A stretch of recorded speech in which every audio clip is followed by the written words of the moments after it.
Há cerca de 1900 anos, um grande fosso foi descoberto numa ilha remota no mar do sul de Belrusca. Com um diâmetro de cerca de 1000 metros e uma profundeza desconhecida até o dia de hoje, essa formação misteriosa deslumbrou as pessoas, ficando conhecida como o Abismo.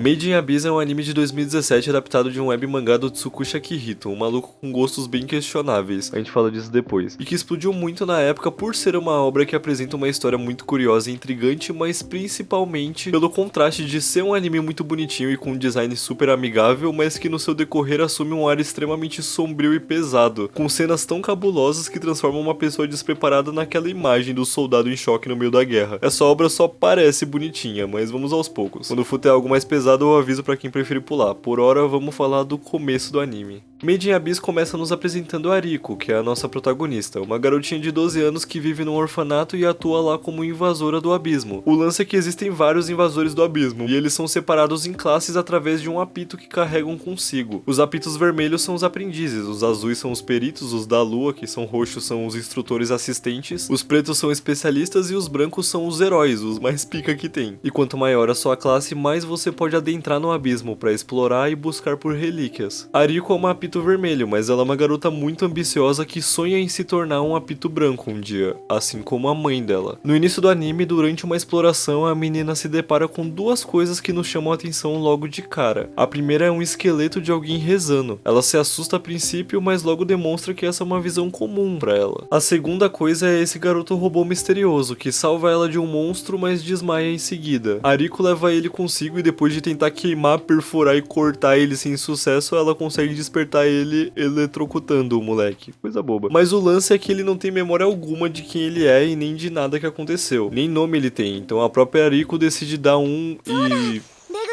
esse é o nome que ela dá. A gente ignora o U e chama ele de Reg, fechou? Enfim, a galera faz um esquema e o Reg é abrigado no orfanato pelo líder. No dia seguinte, um grupo que havia descido na segunda camada do abismo retorna, tendo como líder o Rabo-san. Sim, esse anime é terrível com nomes. Um apito preto que, assim como a Riko, também quer se tornar um apito branco um dia. E ele volta trazendo um apito branco, o apito da Risa, a mãe da Riko, que foi achada por outra apito branca, companheira dela. A Risa desceu no abismo há mais de 10 anos e é considerada a maior de todas as exploradoras do mundo. O maluco entrega o apito pra Riko e mais tarde ela também recebe a permissão de ver umas anotações sobre o abismo que a mulher tinha deixado junto do apito. Dentre elas, uma carta que parece ser pra Riko dizendo que estará esperando no fundo do submundo. E não, eu não tenho nada a ver com isso antes que vocês perguntem. Depois de ler esse bilhete, a Riko se determina a descer já no abismo em busca da mãe, e o Reg decide ir junto tanto pra proteger ela quanto pra descobrir mais sobre a própria origem, já que ele veio do abismo. Rola toda uma briga e uma discussãozinha entre as crianças, porque esse garoto aí, o Nath, ele não queria que a Riko fosse, porque ela tem 12 anos e descer muito a fundo do abismo é perigoso pra cacete até pra adulto, mas no fim ele decide ajudar mesmo a contragosto. A Riko e o Reg arrumam suas coisas e partem durante a noite com a ajuda dos colegas. No meio disso, o líder até tromba o Reg, mas ele consegue meter um KO e seguir com o plano. E juntos, os dois partem em sua jornada.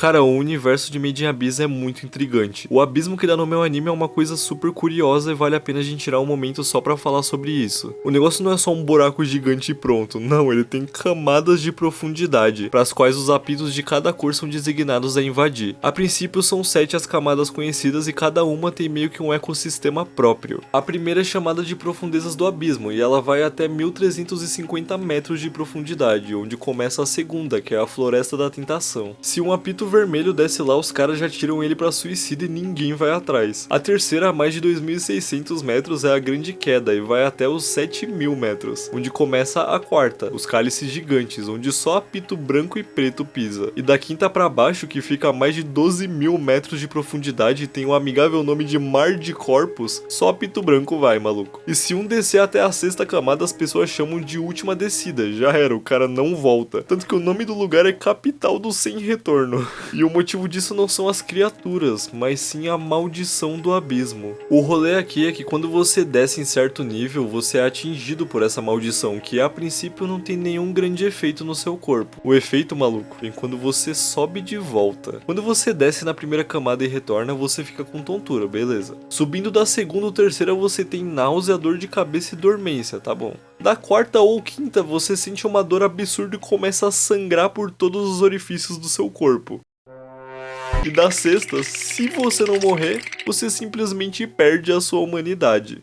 É por isso que crianças não descem além da primeira camada. Mas não esses dois aqui. Esses estão nessas de morrer, pelo visto. E eu vou deixar pra falar mais sobre os personagens no final, ainda tem uma galera pra aparecer, mas eu queria tirar um momento pra falar sobre o ritmo e a narrativa do anime. Cara, Made in Abyss é um anime que sabe muito bem como contar a sua história. Desde o primeiro episódio, muitos elementos são lançados pra instigar a curiosidade de quem tá assistindo. E isso é muito bem feitinho. O anime não parece tentar te lotar de informação, ele te dá o necessário pra se contextualizar e pra você ficar curioso com os mistérios. De forma que alguns deles já vão se linkando e fazendo mais sentido já nessa mesma temporada. É bem interessante dar uma repassada pelos episódios depois de uma primeira assistida. E vale dizer que os episódios passam super rápido e te instigam por completo pro que vem em seguida. Eu escrevi esse roteiro já querendo ver o filme e a segunda temporada. É tudo muito dinâmico, quando você se dá conta eles já estão no abismo passando pela primeira camada e você sabe que não vai demorar muito pra exploração real começar. Esse início é bem tranquilo, Rabu-san até aparece pra ajudar a pedido dos amigos deles, mas Ariko tá super confiante em chegar no chamado campo de busca, que marca o fim da primeira camada, e não dá outra, eles seguem sozinhos e chegam no lugar. E a partir daqui eu vou falar um pouco mais do rumo do anime e eu vou comentar alguns spoilers, então é aquela coisa, se você não quiser tomar spoiler, pula pra esse tempo pra ver as minhas considerações finais se quiser. Bora lá! Pois bem, eles chegam no campo de busca e se deparam com essa tia esquisitona aqui, a apito branco Ozen. A Ozen é a pessoa que recuperou o apito da Raiza. Eu tava falando Risa, mas eles falam Raiza no anime, então vou falar assim. E ela parece ter conhecido muito bem a mulher, mas a princípio não quer muito papo não e deixa as crianças aos cuidados da Maru, que é a sua servinha. À noite, Ariko sai pra ir no banheiro, se depara com um bichão bizarro e volta correndo com medo. No dia seguinte, a Ozen fala pra ela que a Raiza tá morta e tenta meter um apavoro na mina, mas Ariko diz que quer ver com os próprios olhos. A mulher fala, fechou então, deixa eu te mostrar um bagulho aqui, e leva ela e Ureg até um cubo, uma relíquia do abismo em que tudo que é colocado nele ganha vida. Foi a Ozen que criou o ser que Ariko viu na noite passada, colocando carne dentro do cubo. E não só isso. A gente vê isso um pouco antes, mas Arisa foi enviada pro abismo quando ela já estava grávida da Ariko. Ariko nasceu dentro do abismo, e quando a menina nasceu, todo mundo do grupo já estava morto, menos Arisa e a Ozen. Só que uma coisa que a gente descobre nessa cena é que a Ariko nasceu morta. O lance é que quando ela nasceu, a Ozen colocou ela dentro do cubo, e o cubo trouxe a mina de volta à vida. No meio disso, a Ozen mete um louco de que vai matar os dois porque ela odeia a Ariko e foda-se, mas no dia seguinte ela fala que foi caô e que a Arisa nem tava no túmulo que ela viu e que a mulher deve estar viva. Legal. Ela também fala pro Ureg não ficar usando o incinerador que ele tem no braço dele o tempo todo, aquele mesmo que ele usou pra salvar a Ariko no início do anime, porque ele desmaia por umas 2 horas sempre que o usa. E depois ela leva os dois pra uma floresta pra um teste de sobrevivência de 10 dias, mas nada demais acontece nele. A Ozen também conta que o tempo passa mais devagar no abismo, e que mesmo que 10 anos tenham se passado fora dele, tem chances da mãe da Ariko estar viva porque no abismo não passou tanto assim. Ela também diz pras crianças tomarem cuidado com os apitos brancos na quinta camada, porque por incrível que pareça, ela é a mais de boa deles. Ela dá uma picareta que era da Arisa pra eles, a Blaze Rip, e eles enfim partem pra terceira camada. E eles passam até que bem rápido por ela, tem até um imprevisto com o monstrão, mas na hora H o Ureg mata o bicho e eles seguem viagem, chegando nos cálices gigantes, na quarta camada. E é aí que dá merda. Avisinho que vai ficar meio gore aqui, mas as cenas vão estar tudo censuradinha, beleza? Vamos lá. Já fazia algum tempo que o Ureg tava sentindo que tinha alguém vigiando eles. E é nesse momento que eles se deparam com essa criatura e eles não tancam ela. O bicho rasga a mochila deles com a Blaze Rip e perfura a mão da Ariko. O problema é que a presa dele era venenosa e o Ureg não vê outra opção senão subir pra terceira camada com a garota. Mas assim que eles sobem, a maldição afeta a Ariko. Ela começa expelindo veneno da mão da garota, mas logo o sangramento começa. E assim, ela de fato sangra por todos os lugares. E não só o sangramento não para por nada, como também a mão dela incha absurdos por causa do veneno. Daí ela vira pro Ureg e fala, cara, vai ter que amputar essa porra. Ele quebra o braço dela porque cortar fora com o osso inteiro ia ser maldito demais, só que na hora do vamos lá ele não consegue. E a mina fica azul e para de respirar. E o moleque entra em desespero, crente de que ela morreu e é isso. E é nesse momento que surge o Furry. E esse é o primeiro e único caso em que vocês vão me ouvir falar isso, mas o Furry é o melhor personagem desse anime. O Furry chama Nanate e se apresenta como sendo um irreal, um Hollow. Nanate era quem tava vigiando os dois e, com pena do Reg choramingando pela amiga, decidiu ajudar. Levando-os consigo, aproveita para mostrar pro garoto a sua companheira de casa, a Mitty.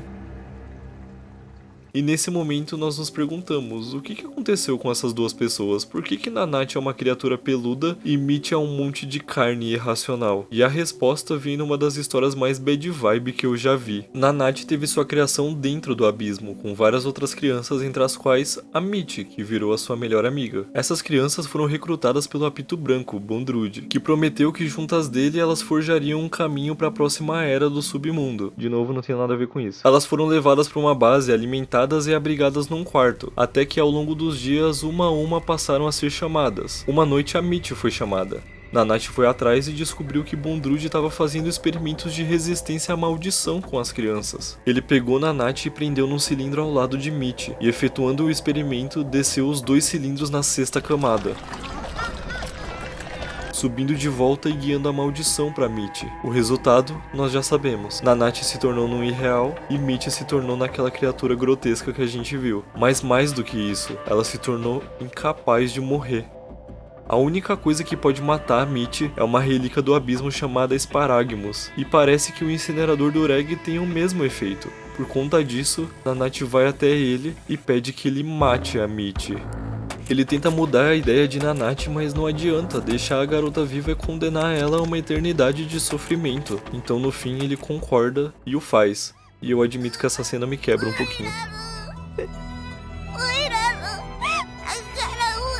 Um pouco antes disso, vale mencionar, Nanate explica pro Reg que a maldição é como se fosse um lençol fino. Entrar debaixo dela é fácil e ela é imperceptível, mas uma vez que você emerge, ela fica presa em você. É por isso que a maldição só age quando você ascende no abismo, mas Nanate não sabe explicar como sobreviver a ela. E vendo agora, é provável mesmo que a sua sobrevivência só se deu pela pressão de ter sido passada pra Mitty no experimento do filho da puta do Bondrude. De qualquer forma, depois que o Reg acorda das 2 horas pós uso do incinerador, ele se depara com Ari, acordadinha e esfregando Nanate. Tem um pequeno período da reabilitação da menina, Nanate tira os cogumelos que tinha posto pra curar o braço dela, dói pra caralho, mas morre não, e pouco a pouco ela vai recuperar o movimento da mão. No fim, eles convencem Nanate a seguir com eles pro fundo do submundo, e a primeira temporada acaba.